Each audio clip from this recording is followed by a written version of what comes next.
welcome to my channel. Oh my gosh, so good to see so many people in the chat already. Hello to Jill and Bernadette and Plant Powered Peddler Janet and everyone else here. Thank you so much for tuning in. If you're new here, I'm Jennifer Diamond and I'm a certified plant-based nutrition coach living a whole food plant exclusive lifestyle. And it literally gave me my life back. And I truly believe that it can help you too. So that's why I'm here today sharing. And today I am definitely sharing something pretty unique that you may not have even heard of, let alone tried. So it was actually new to me until just like a week ago or so. And so, yes, today we are going to talk about banana flowers. Banana flowers, yes. So they're also called banana blossoms and banana hearts. These incredible nutrient-rich plants are edible, versatile, and they're packed with like all kinds of health benefits. So if you haven't already answered this, let me know in the chat with some comments if you've ever heard of banana flowers before. And if so, have you seen them like at your market or maybe even tried them in a dish? I'm really curious to know who's already familiar with this wonderful plant. So yeah, that would be great. And I just want to say hello to Soya One, SWAWA. Swawa One. Thanks, Todd. Welcome. We're so glad to have you here. And hello, Estelle Jacobs. I love bananas and I love flowers. Great combination. Yes. And hello, Annette. Annette, it's great to see you. This is really going to be fun. So I just want to also just take a moment, while you're typing your answers, don't forget to subscribe to the channel if you haven't already. And if you have, I always want to make sure that I really appreciate it. So thank you very much. And also go ahead and hit the thumbs up button just because it helps me understand and know that you guys are interested and you like the content. And like always, if you have any questions, if you have any comments, put them in the chat. I'm here, Todd's here, and we can all talk together. So, and lastly, you can always go to my website at thejenniferdiamond.com. And you can sign up for my newsletter if you're interested, as well as gain access to lots of other things. So enough of that, but I do want to just check the chat and see. Yeah, everyone is saying I've never heard of banana flowers, said Annette. And earlier, Jill had said that she hadn't either. So, okay, well, what exactly is a banana flower? Okay, here I got one at the farmer's market now. I'm showing you this. This is about 10 days old, and so it's not in good shape anymore. So I'll show you what not to look for when you're buying one. But the reason that I wanted to show you this one is because it came with the stock, okay? And so I'm just going to give you a close-up. We're going to also look at some good pictures in a little bit, but I wanted to show you that I have this one. And I thought that it was really, really kind of cool. The way it came. We got this at the farmer's market. This one was $3. And I thought it would have lasted until, because I got really excited. So we did also buy some other ones. One of them I've prepped and it's sitting here. We're going to use it. Hopefully we'll have enough time to put together a recipe. But I also have these. And so this one, right, didn't come with that long stick, but you can see that this is a banana flower.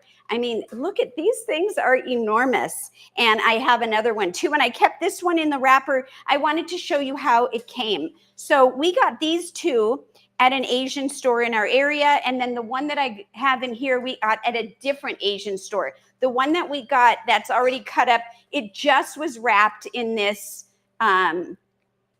cellophane, or what is this, in this plastic wrap here. And we paid $3.22 for that one. I said I paid $3 at the farmer's market for this one. And these were together, it says $2.59 a pound. So both of them were $7.49 or looks like $2.89 net, it says. So they're roughly about, the same price, but I think it's great if you can find one locally.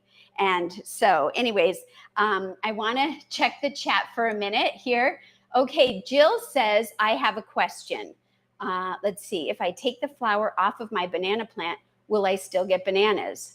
Well, that is an excellent question, and I think Todd is going to be answering that.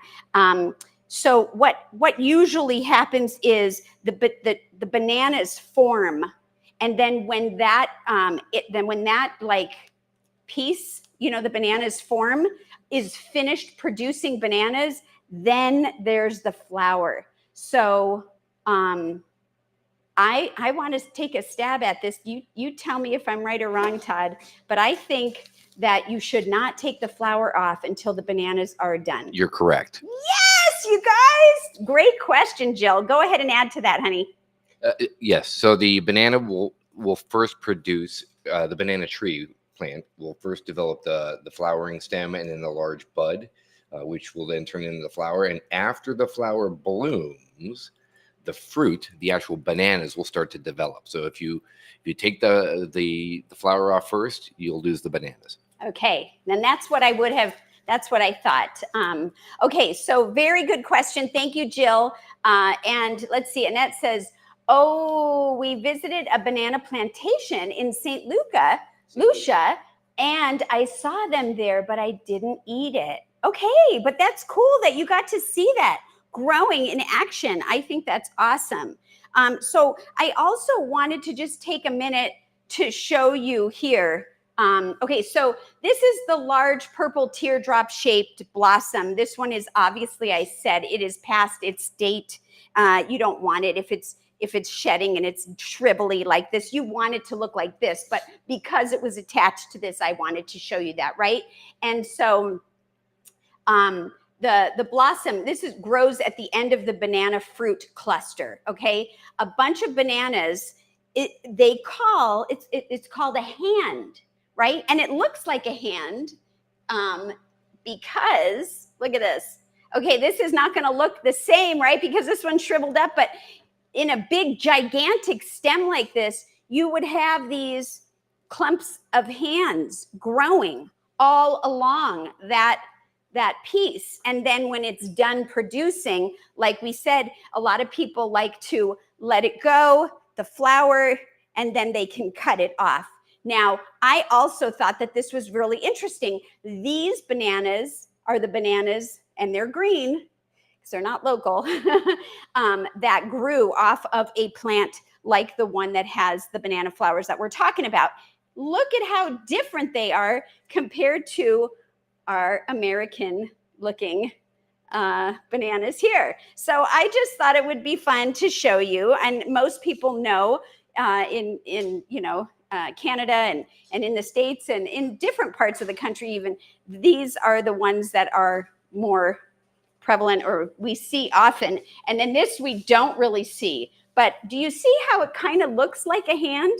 It kind of just reminds me of a hand. So I thought that was fun. So for now, I'm going to move these out of the way just so we can continue talking.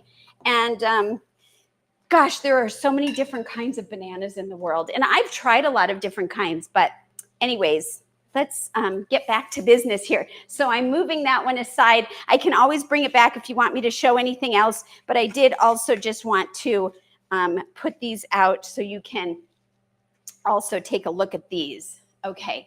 All right.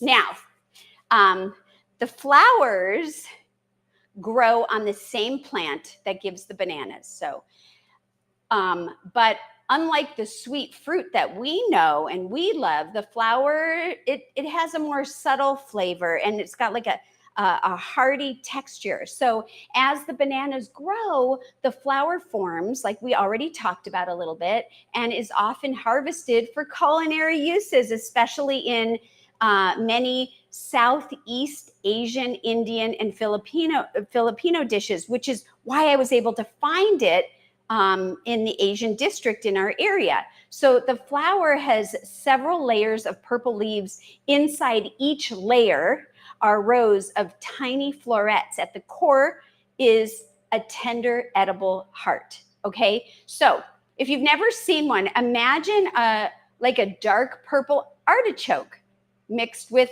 a tulip. and then you're pretty close. So if you ever spot one in the market, you'll know exactly what you're looking for. So we do have a few images that we wanted to show you. Can you put those up, honey?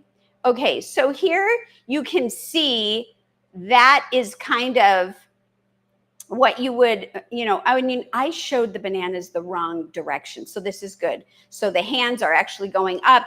You can see the flower. You can see how it looks. And now they know that that flower, that whole thing there is done producing bananas. So that's where the flower comes in. Do you see how beautiful the color is compared to the ones that we have? Even the ones that are store-bought here are pretty, the color changes. But as we take some of the layers off, you'll be able to see that it changes a different color. Let's put the other picture up. And this shows there's a male and a female banana flower. This one shows a lot of different parts to it. So and this is after the big banana hands. So it looks like these have been peeled back, some of the petals, and inside you can see clusters. On the right there, it says a hand of clusters. So that's how it starts to grow. And then it grows into this big, gigantic hand of bananas like what we saw. And if it's not going to produce anymore, then they just kind of stay small like that. So, okay. So anyways, I just want to check the chat. Okay. Hi, John Jew. Welcome. Welcome. Okay. So where do they come from? We kind of touched on that already. They're native, again, to the Southeast Asia area and commonly used in traditional dishes in Thailand and India and Vietnam and the Philippines. Now, if you don't live in Southeast Asia or you don't think you'll be there anytime soon, then you can look for them like I did in specialty grocery stores. And like I said, in the Asian district or Asian markets, like I got these. And then, of course, we got lucky at our farmer's market and was able to find one. So another thing that I haven't tried, but I also heard that you can find them canned or bottled in brine or water.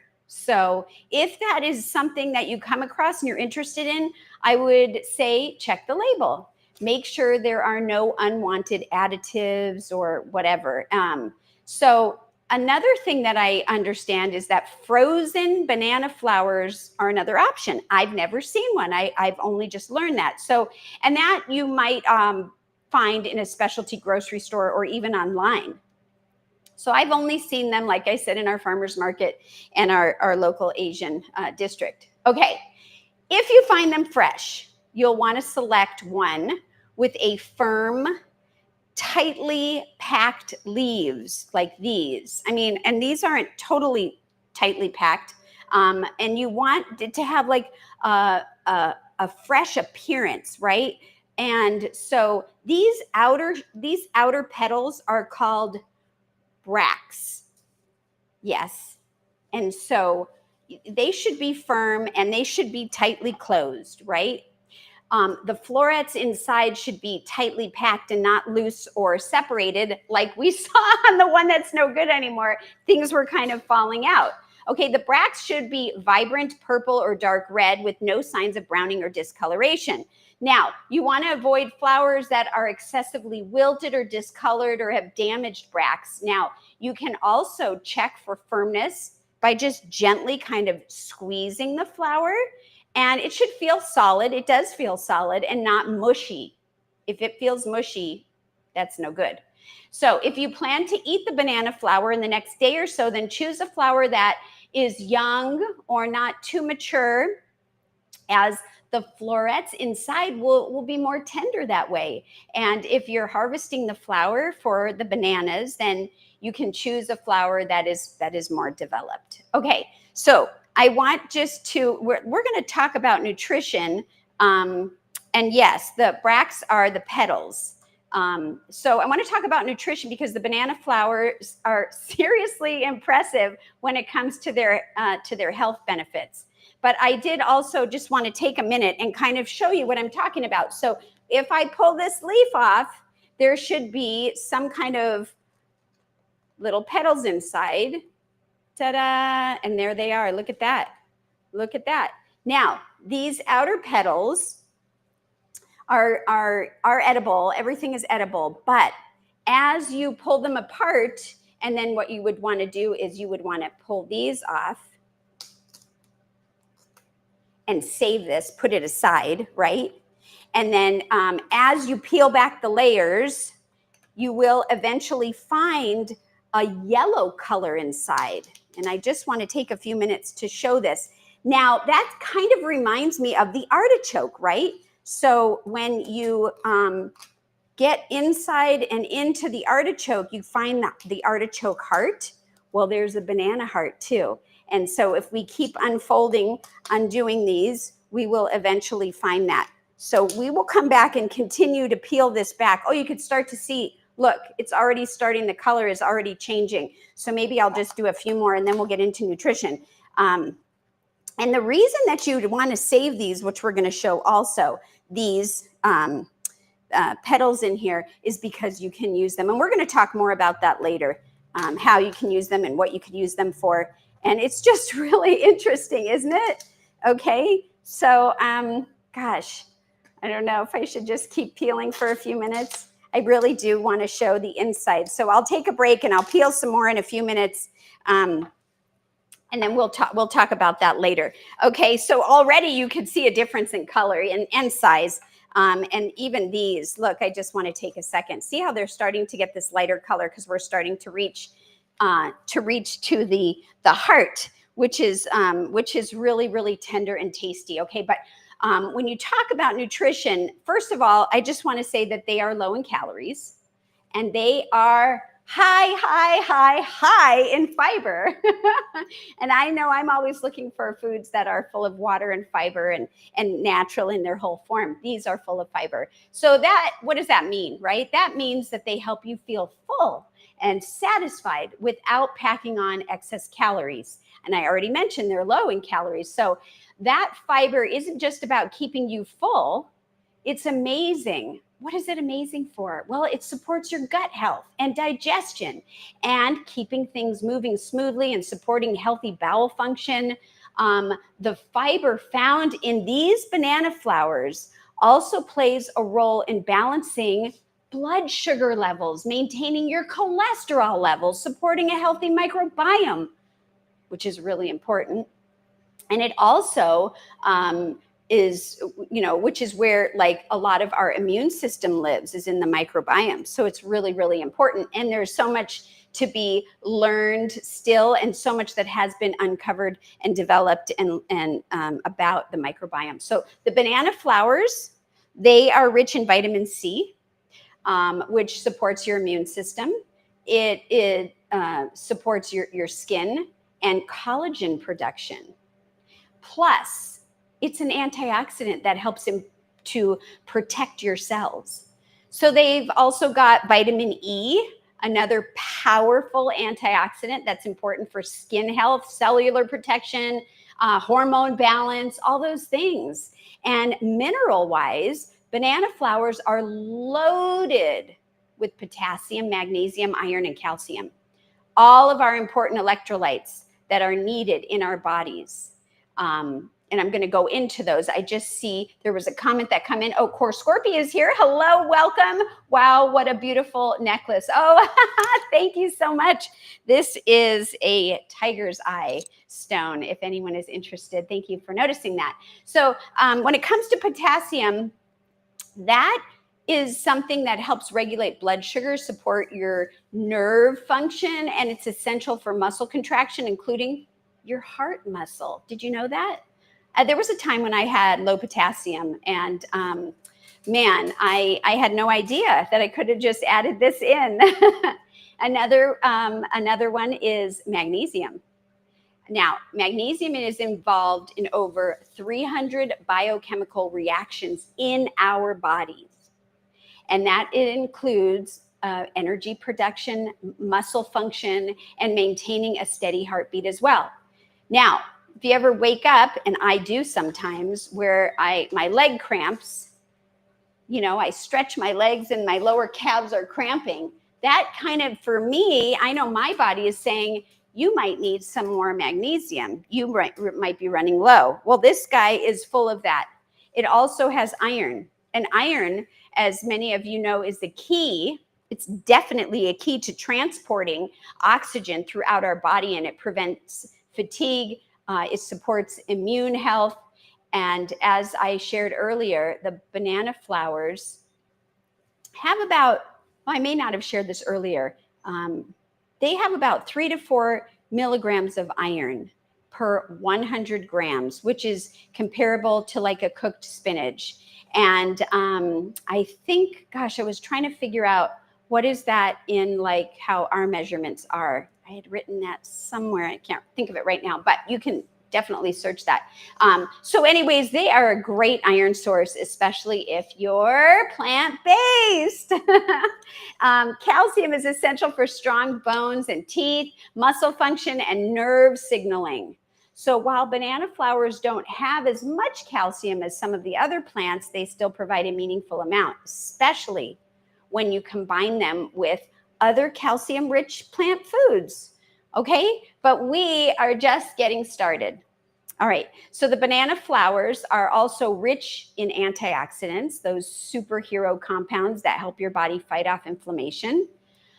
Oh my gosh, you always hear about, antioxidants in the things that are colored really deeply, like blueberries and purple cabbage and things like that.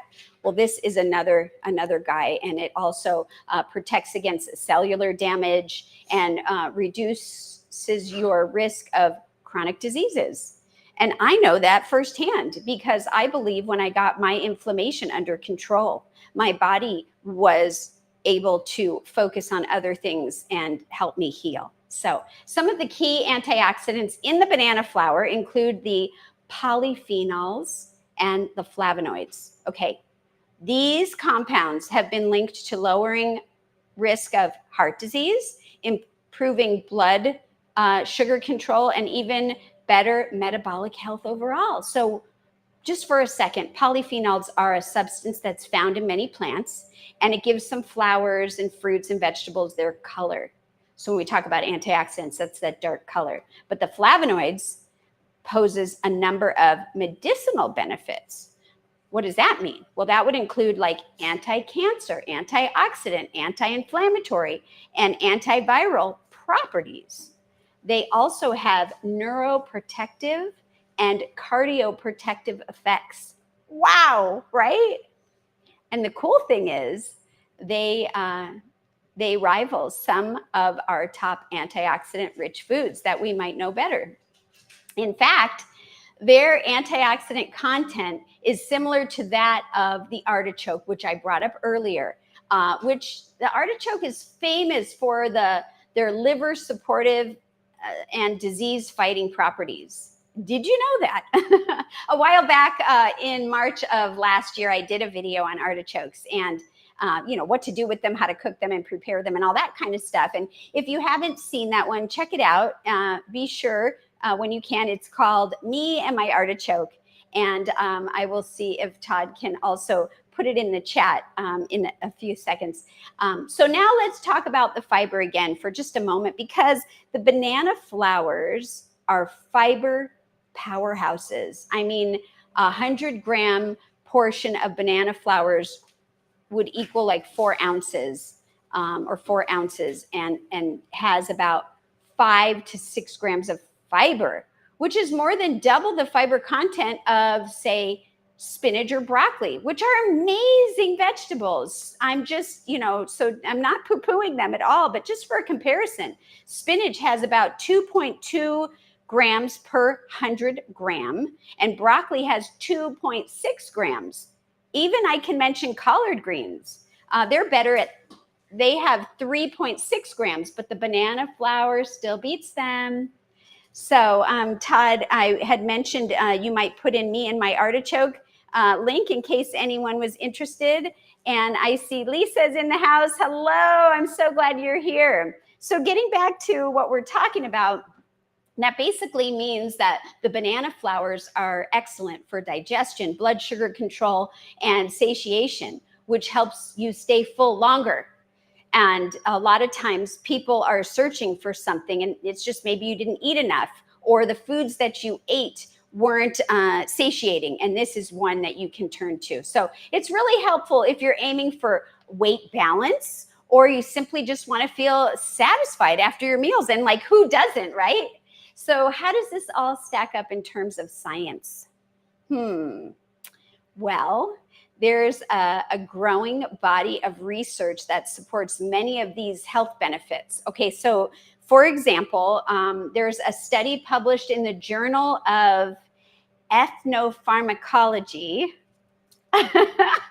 and they found that banana flowers extracts significantly the banana flower extracts significantly reduces markers of inflammation in experimental models. Wow. So that's great news for anyone looking to reduce their inflammation naturally through food. You can make this a part of your life, right? Another study from the Asian Pacific Journal of Tropical Medicine found that banana flower extract helped to lower blood sugar levels in diabetic patients. So this suggests it may be helpful for blood sugar regulation and managing insulin sensitivity. Additional studies have also shown antimicrobial and wound healing properties. So meaning the banana flower can even support your immune system and your skin from the inside out. Incredible. While more large-scale studies are definitely needed. These findings are promising and highlight the value of banana flowers as a nutrient-dense functional food. What does that mean? So that means they're not just nourishing, but can actively support and improve your health. And the best part, they're versatile. They're delicious, and they can be incorporated into a wide range of recipes, okay? So whether you're eating them for their fiber or their mineral content or their antioxidants, or just because they're fun, right? And beautiful ingredient to work with, they really are. Banana flowers are definitely a nutritional win, I would say. And as always, it's another example of how whole food, plant-based foods, straight from nature, can nourish us in ways that no processed food ever could. It's just, can't copy this. All right, so I'm gonna take a second. Let's see what's in the chat there, honey. Oh, go ahead. So John Jew says, look at God. Banana flour sounds like a superfood 10 times. So good. Yes, I have to agree with you. Absolutely. Absolutely. Thank you for that comment. So now let's talk about what you need to know before you eat banana flowers. Raw banana flowers can be quite bitter and harsh tasting. So you should soak them in lemon juice or vinegar water to help reduce the bitterness. Cooking them also helps soften the texture and mellow out the flavor. When preparing it, you'll want to remove the tough outer petals like we did start to do and keep the tender inner florets and core. So I did want to continue to pull off some of these petals and to see if we can get to that white part. But of course, well, just whenever you're going to eat something that's for your first time, make sure you don't have an allergic reaction. Just kind of go in slow and easy. And I just wanted to peel off a few of these. And you can see this, this part here is like part of that long stem. But as we're peeling off the petals, which we want to keep, this is what we would eat. And also, I'm going to show you what we do with these inside things.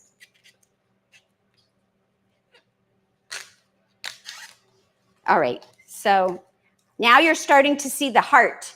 This light color, that's like the heart. That's like what we were saying, like the heart of an artichoke. That is the more tender part of this. And like I said, the whole thing is edible, but you would want to eat, most people would want to eat the tender part. And then it really gets kind of tough here to get into this. I was noticing when I peeled it before. But, you just keep going. and then the rest is just this color, and you just keep going, keep going, keep going. And so what you want to do after you peel this all is you're going to want to cut it. Well, first, actually, you can cut it ahead of time, but you want to wash it, and then you want to soak it. And the reason you want to cut it, slicing it down this way and then this way into small pieces, and then you want to soak it because this is so fast to show oxidation. And so just to take a minute, I just want to show you that I have some soaking here already that we are going to use in a little bit. Okay, so here they are, and I left some of the bigger petals, but this is soaking in lemon juice. Okay, so like I said, check with your doctor if you have any kind of allergy, and if you can't find fresh banana flowers in the produce section, you might find them canned. Of course, if they have sodium, try to rinse it, do your best. If you have a latex allergy, I heard to be cautious because bananas and banana plants can sometimes cause an allergic reaction that is similar to that. And if you didn't know that, it's because the bananas and the banana flowers contain a protein that's similar to those found in latex. And your body's immune system can sometimes get it mixed up and mistake the banana protein for a latex version. Isn't that interesting? So this is also actually called, it has a name, fruit latex syndrome. And 30 to 50% of people who are allergic to latex are also hypersensitive to the bananas, avocados, chestnuts, kiwis, and moderately sensitive to apples, papayas, melons, tomatoes, carrots, celery. So if that's you, if you are allergic to latex, then maybe stay away from the banana fruit along with some of the other fruits I just mentioned, or tread with caution. And of course, I'm not a medical provider, so always seek the advice of your and input of your trusted physician before you eat anything new or change your diet. Okay, so I do want to mention for my nature lovers and foragers, if you're harvesting banana flowers yourself, make sure that you're taking them from the plants that haven't been sprayed or treated with chemicals. And it's always a good idea to wash and prepare thoroughly, like we already have talked about. I showed you what I've been doing here. Okay, so here's a fun part. How do we use the banana flowers in your meals? Well, I'll talk a little bit about some traditional cuisines. So banana flowers are used in a variety of ways. In Thailand, you might find them in banana flower salads or curries. In India, they're added to stir fries, to soups. They put them in stews. In Filipino cuisine, they're used in dishes like, is it kare-kare? Kar-kar? Kare-kare. Kar-kar? Kar-kar? Yeah. Or care. And we don't, this is not like our regular dish. So tell us if we're pronouncing it incorrectly and you're aware or you've had it before. But that one has a rich, creamy peanut sauce, and other dishes where they're cooked with coconut milk. So you can use the inner petals, these inner petals. They're really good for chutneys and teas, actually, and also they're good for bone broth health and after birth care. And I think you could even use these outer ones as well. There are many dishes that can be created with the petals. And as a plant-based eater, you can get creative, right? So banana flowers make an amazing meat substitute because of their texture. They're similar to like jackfruit or pulled mushrooms. So you can use them in tacos, wraps, grain bowls, or as a hearty filling for soups and stews. You can even grill them whole.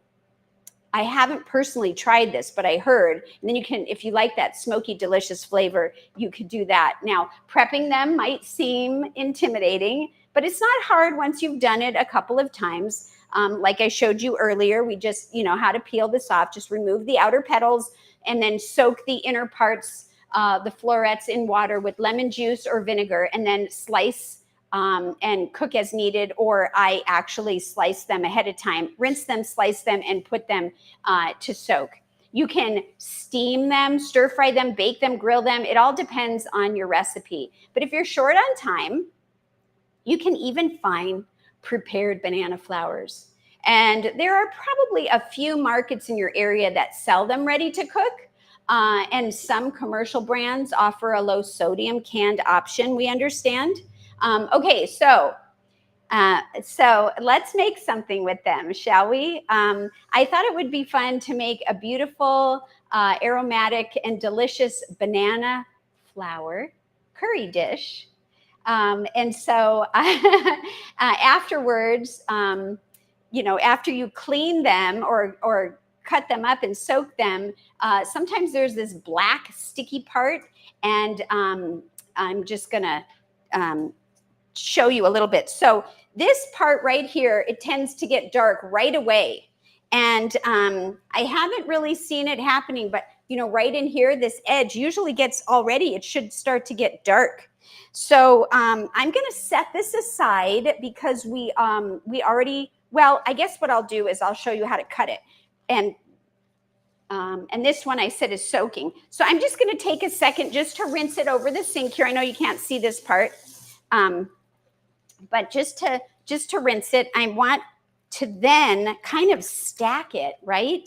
And then here's my knife, and I'm just going to start to just kind of make these strips out of the leaves, and then I'm going to cut it into smaller pieces. Now, depending on, your recipe or your preference in bite-sized versions, you can cut it however you like. Okay, and then right away, you're gonna wanna take this and soak it, like I said, in the lemon water or in a vinegar water. Now, I don't have extra, but I am going to drain this one in a few, you know what? Yeah, I'm gonna drain this one in a few minutes, but what I wanna do is take this out. This is the core of this, the very bottom. I see it, and it's already starting to show a little brown, a little black oxidation, but can you see that? That's pretty cool. And it's just kind of the heart, just like the artichoke heart. Sometimes it will get sticky on your knife. It will get sticky on your cutting board because there is some stickiness. And I don't know if you could see it, but I could see it. And so when you soak it, that will help get rid of the stickiness. Now you can soak it 20 minutes all the way up to 24 hours. And then you can even rinse it. The idea is to remove all of that. And sometimes it will even make a black, the oxidation on your cutting board. And like I said, on the knife, even when I was cutting it, I started to notice black on my fingers. And so what you can do is you set up the lemon water or the vinegar water, cut this up, put it in there right away. And then if you notice that, I like to take the lemon that I already squeezed and just rub it on your fingers. You can rub it on your knife. Of course, this is a new one, but if you had already squeezed it out and just had the skin, rub it everywhere, and it will take off that black that tends to be on there, and then you can wash it with regular soap and water. So for now, I'm just going to move this aside so that we have an area here. And do you guys have any questions about this part so far? I don't know. I just stepped away for a second. Okay, so what I want to talk about before we get into the recipe, actually, one other thing is this. So this is what we took out. These are the petals that we took out of the one that we have sitting in here. And these darker ones are from the most outer peel where it was the darker color. And then as we got in, we got these lighter ones. And there are some ways, there's a process to this. Now, we're not going to be cooking with this, but I wanted to show you. If you can keep it attached, it's just easier. And some people do it different ways, but you can take the tips and just kind of rub it on your hand. Rub, rub, rub, rub, rub, to kind of fray the ends. That's what you're trying to do. You want to fray the ends. See, look at that. Can you see that? Frayed ends. And then you go into each one of these. Oh my gosh. So I got to get closer to really show you. There are two parts that you want to take out of here. There's this little tiny bulb at the top. I'm trying to keep my fingers out of it. This little tiny piece right here, you see that little bulb? That is not digestible. And this little piece in front also. So you take these out. These you discard.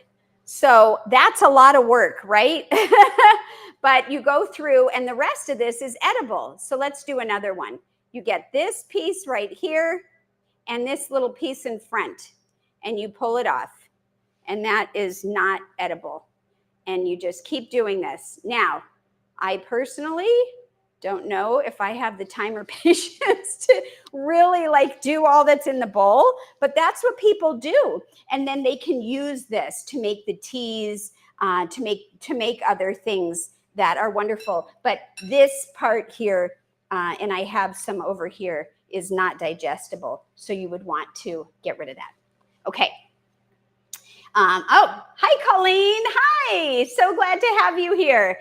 Okay, so we're just going to put that aside. And this is what we just took out. Maybe I should do one of these, or no, I kind of just already showed. So I'm going to put this aside for now.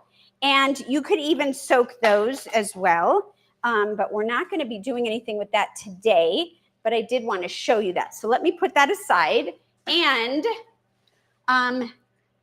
Todd was helping me prep today, and I said, honey, would you take some of those hard pieces out? And so he did a great job, and he cleaned all of these. Todd, tell them, what did you think about the process? And you did a great job, because these lighter white, smaller ones, they're hard to see that little, I don't want to call it a plastic piece, but that little piece in front that you take. Go ahead. It can be a bit of an arduous process, kind of like peeling the skin off of garbanzo beans. But once you've kind of done it, 5 or 10 times, you start to get into a rhythm and you start to figure it out. So it gets easier. Yeah. Okay. Well, good. Thank you so much. Now, I don't know if you could see this. My knife is not turning black, but it definitely has a stickiness about it. So that's interesting. Okay, so what we're gonna do is, let me see. I have a recipe here that I just want to have access to share. Okay, so the first thing you would do, right, is soak everything. Now, I'm using this because I can't, show you anywhere else, but whatever bowl works for you. And I left some of these because I wanted to show you, the whole, how it looks whole, right? Which you've actually already seen, but I wasn't sure how this was going to go. And then this is the middle inside. But most of it we chopped, like I had shown you earlier. And I do want to say, this dark color here, that's oxidation. When we first put this in here, that was not there. It turns so quickly. I'm surprised the ones that we did just now didn't turn. So we're not going to use this one, even though it was soaked. We're going to use what's chopped up here. And I kept this. I'm going to chop this as well. So I've got this. I'm going to go ahead and rinse this out. And then we're going to make a curry paste, okay? And the curry paste is going to include some of these ingredients here. I guess I should start that first, then I'll rinse this really quick. So I'm a little bit backwards. Sorry about that, guys. So here we go. The curry paste is going to have some chopped onions, which we have here. And these are shallots, actually. And then we have some garlic, ginger. Let's see. We have, 5 shallots, 3 cloves of garlic, about an inch of turmeric, fresh turmeric. We took the skin off, chopped it up, and it's in there. It's that orange. And then about an inch of fresh ginger. And then you can use a creamy nut. I'm going to use a couple, literally I have 4 in here. You could even use 2 cashews, but I think another option might be the macadamia nut.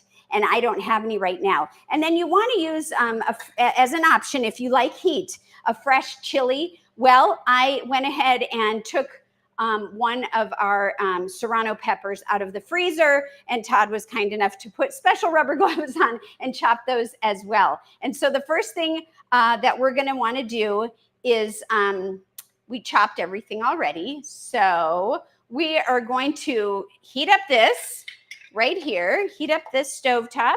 I've got a pan right here. And then I'm just going to put it all in there. And I just want to cook it for like 3 or 4 minutes. That's it. It's not very long. We just want to stir it and just kind of soften it. And then we're going to remove it from the heat. And so, yeah, did you want to say anything else? In the meantime, I'm going to go ahead and do that. And any comments, you guys? Do you guys like curry dishes? I'd love to hear about it. Please share with me. And then I'm going to go ahead and pour this just all of it right in here, the whole thing. It's so yummy. Okay, and then the last thing is I'm a little nervous about the heat. Todd loves the heat, but I think I'm only going to put a little bit in. We can always add more heat. Now, our son loves heat too. Boy, the 2 of them. I feel like I just put a lot in there, but well, we'll find out. We'll find out. Yes. What does that mean? Share about how much you like heat. I like heat a lot. Okay. Well, I do want to say, if you are new to my channel or new to whole food plant-based SOS or SOFA's free cooking, well, that means we don't use any oil. So I am dry sauteing this. And I just want you to see what it looks like. I'm just putting everything in here. I'm just going to do it for a little bit. And if it sticks a little bit, I'm okay with that. Because I've got some water right here on the side. I can take a little bit of water and go ahead and deglaze the pan. And, oil is so incredibly hard on the body and unnecessary. And so, that's why I don't use it. And I'm not going to go into all of that right now, but it is important. Go ahead. I was just going to say, Jill loves curry. Yay! Yay, Jill. And Colleen is a slight curry person. Okay. Doesn't like a lot of spice or heat. Okay. So then maybe for her, she would not add the optional chili or serrano pepper. Just leave it out. Now, normally... Jill has a clarification. She loves curry, but not too spicy. Not too spicy. Okay, so I feel like we're in the same place together because I don't like a huge amount of heat either.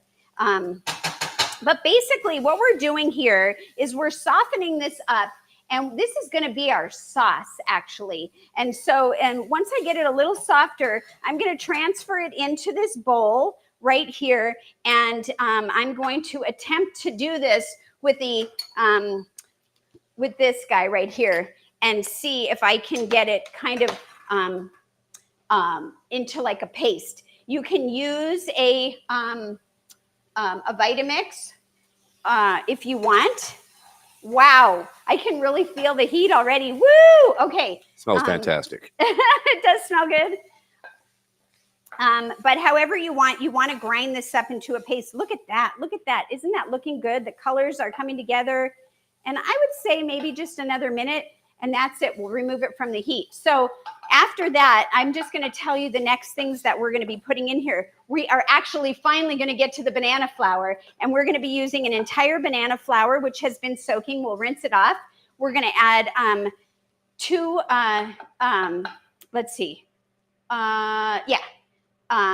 lemons, the juice of 2 lemons. We're going to have coconut milk. I actually made this coconut milk from coconuts that I shared recently. The coconut meat, we did a whole thing on coconuts.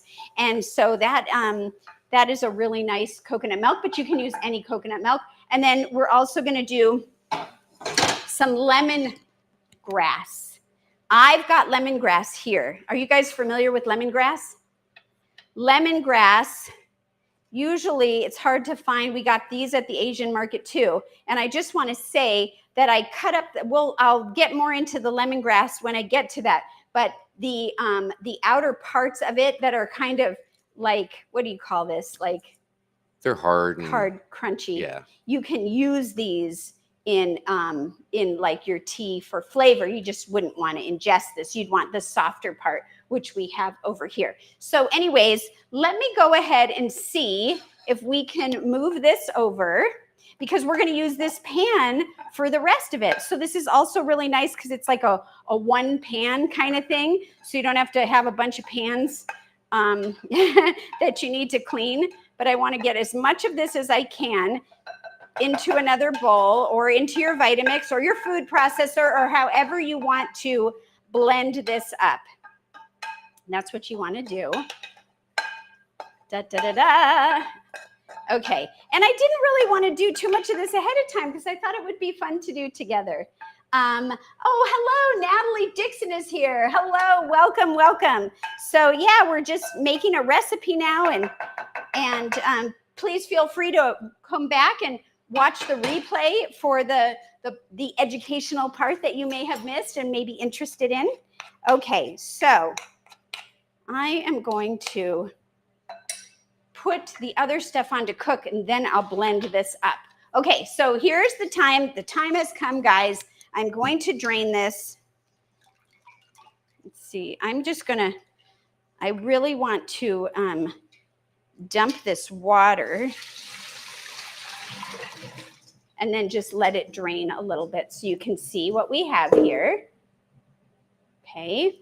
I'm going to rinse this off and put it in that pan. So that's what I'm going to do next. Give it a nice rinse.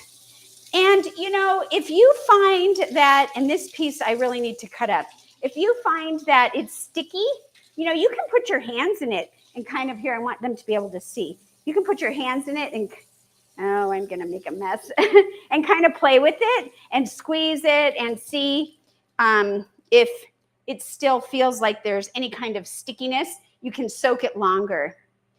I think the longer, the better. Let's see if I can do this. So, you know, just kind of feel how that feels. This doesn't really feel sticky, so I feel like this works pretty good. Okay, so we're going to go ahead and add this into the pan. Just like that. All this nice, delicious banana flour. Da, da, da, da. Do your best. Oh, I hate wasting. I like to get every little piece off, but I also don't want you guys waiting on me. So I'll have to go back and use that a little later because I just really enjoy that. Okay. And so I'm going to go ahead and put the fire on and just let that take a minute. Now, I'm going to set this aside because we are going to get into that.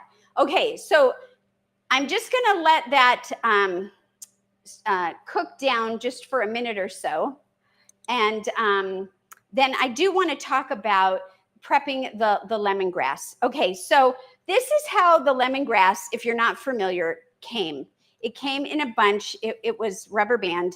And so what we did was you cut the end off, and then you cut off the top, this crunchy, this very fibrous, this not edible stuff. Now I collected it here because I wanted to show it to you. And this is what I say you can soak and put it in teas and get that beautiful flavor, but then you would want to get rid of this. Okay, now the other thing is, what do you do with the lemongrass after you cut the ends?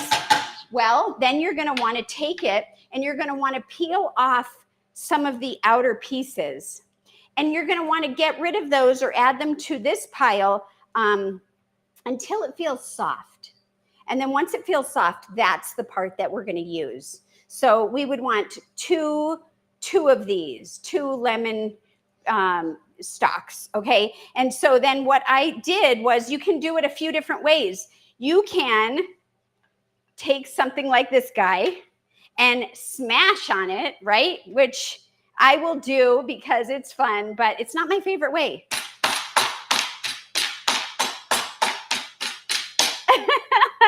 Why am I doing that? I know.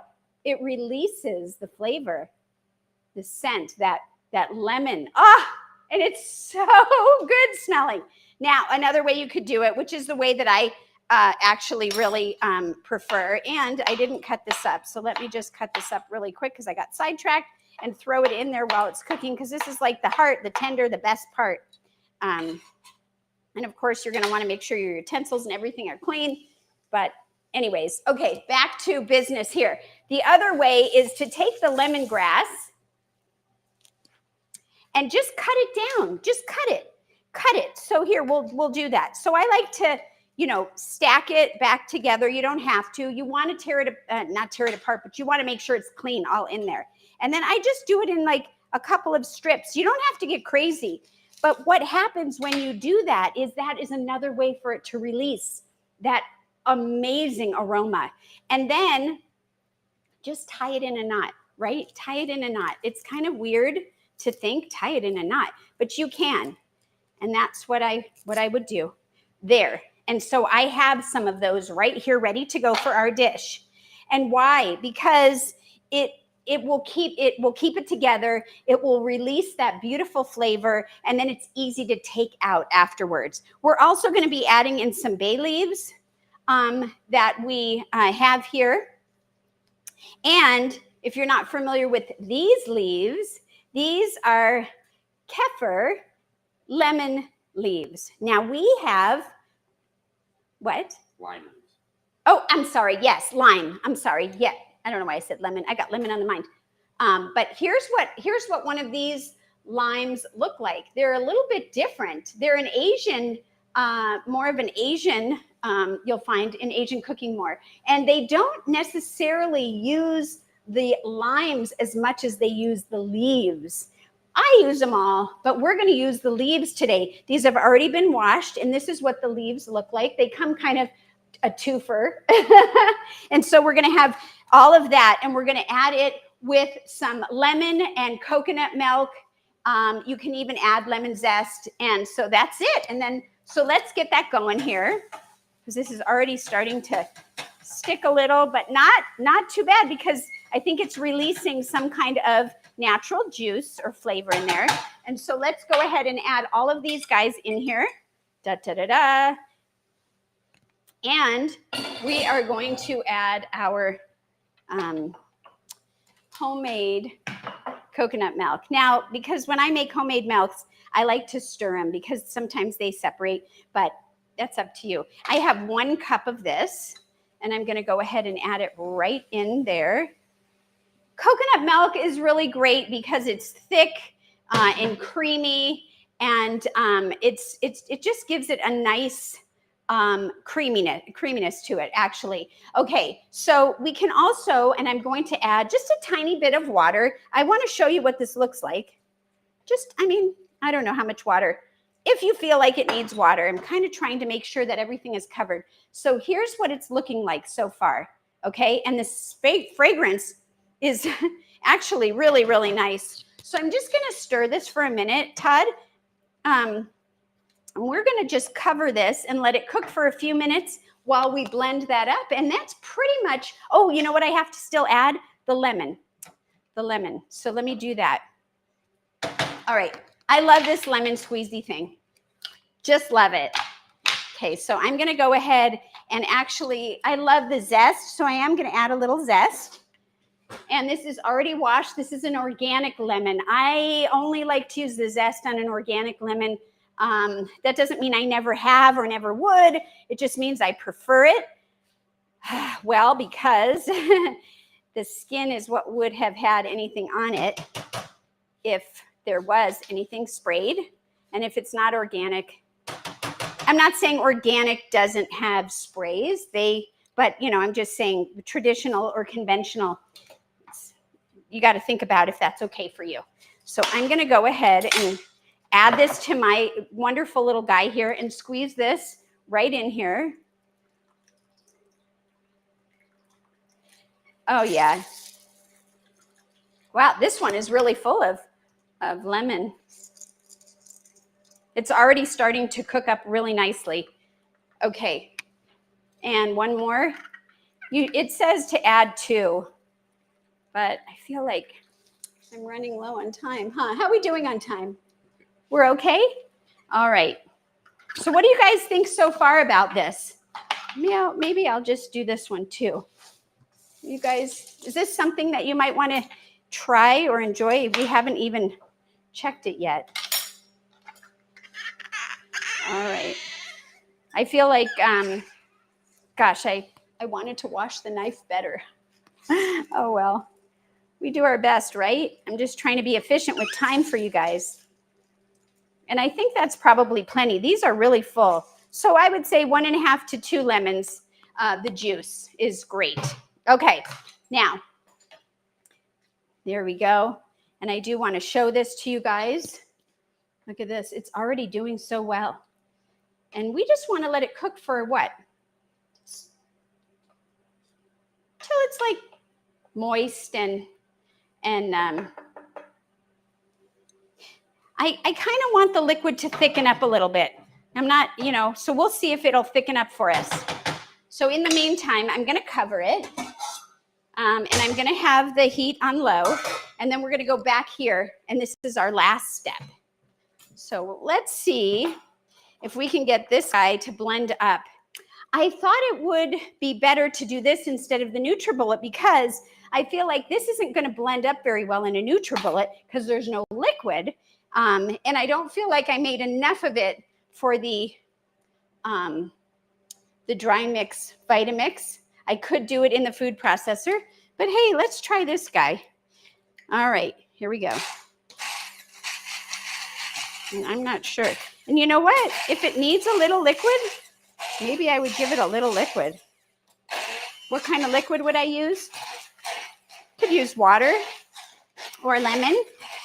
It is crunching up. Definitely it is. Yeah, so here we go, you guys. Oh yeah, it's working. I like this. Okay, so I would say use a hand blender. I love that. It's hard to dance with a hand blender though. I love to get my groove on. All right. Oh my gosh. It's hard. It's hard. All right. So yeah, let's just take a quick peek at this. See how it's coming together. And we just want it to be a little bit more. And I would say that is good. All right. Let me just, so here. What do you think about the smell so far, honey? There's a lot of different smells. It's fabulous. What are you smelling? Anything specific? I'm actually smelling quite a bit of the lemon right now. Well, yeah, we had lemon juice, lemongrass. Right. Yeah, we got a lot of lemon, and then the lime, of course, too. All right, let me just do this one more time, and I think we'll probably be good. When I'm gonna hope that he'll try it with me. Absolutely, that's the best part of this job. Oh yeah, this is great. So you could even double this if you wanted to, but I'm going to go and call this. You want it, if I had some more time, I think I would blend it a little bit, even a little bit more than what I did, just to get it nice and kind of like, not spreadable, but I don't really want to see all of the pieces of onion and things like that. Wow, smells so good. Okay. So there we go. Now let's just clear some stuff out and plate it, and let's try it, honey. I'm turning this off. Oh yeah, so let me see if this thickened up at all.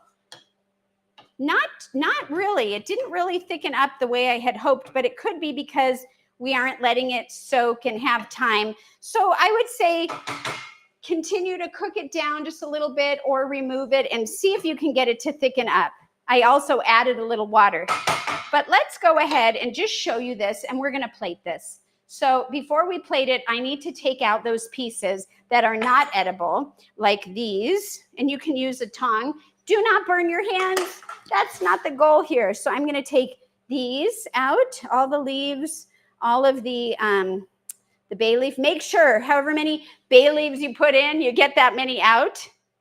And get rid of the lemongrass. And one more of these kaffir limes. Look at that. Okay. There we go. Now we have our finished product. I'm going to go ahead and take this and mix it in.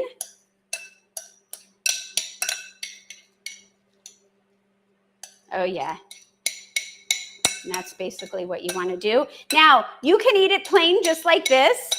I always like to put things over, different grains. So we have some quinoa that we just made, which is an excellent gluten-free grain. We also have some rice. And so you could do whatever you want. You can even do a sweet potato, which I have, but I didn't heat up. So come on in, honey. Let's taste this. Do you want to grab? Yay for tasting. Couple bowls. Say hi to everyone. Hi to everybody. And I just also want to show, we're going to plate it. So I want to show, what do you think? How does that smell? It smells amazing. Yeah. And we didn't use any real dry, everything was fresh. Oh, yeah. So spices, herbs, you can add to this, you guys, whatever makes you happy. So do you want the quinoa or the rice? Whatever you put in my bowl. I think you would like the rice. Tell me if I'm wrong. Yeah, I do like rice. I kind of know you. Kind of. So we just had some leftover rice. I'll do that. And I'll try the quinoa. Okay. And we can, so 1 second, let me just say, I made the quinoa in the Instant Pot, and we have a big bowl of it right here. And if you want, you can have the quinoa too, honey. No, that's all right. I got rice. We'll go with rice. And of course, you don't need to do this. This is just a way that I thought would be fun. Let me get a better spoon. Let's see. Yeah. And then you can also take some fresh, Whoa. There we go. There you go. Just dump Fresh it in there. lemon or lime, Okay. and add that as well right on top. So go ahead and taste that. Let me know what you think. Okay. And I'm the canary in the coal mine? No, we'll do it together. Okay. Here, I just want to make sure that you have plenty of that. All right. Say when. Oh, I need a spoon really quick, or a fork or something. Okay, All right. Here we go. Ready? When? Yes. All right. Cheers. Uh-huh. Wow. That is very strong lemon. Yeah. I love it. I love lemon though. Wow. Well, lemon's like, we're getting a lot of lemon. This is tender. Mm-hmm. The banana leaf, Mm-hmm. the banana flour, Mm-hmm. it's actually nice. Yeah. It's really good.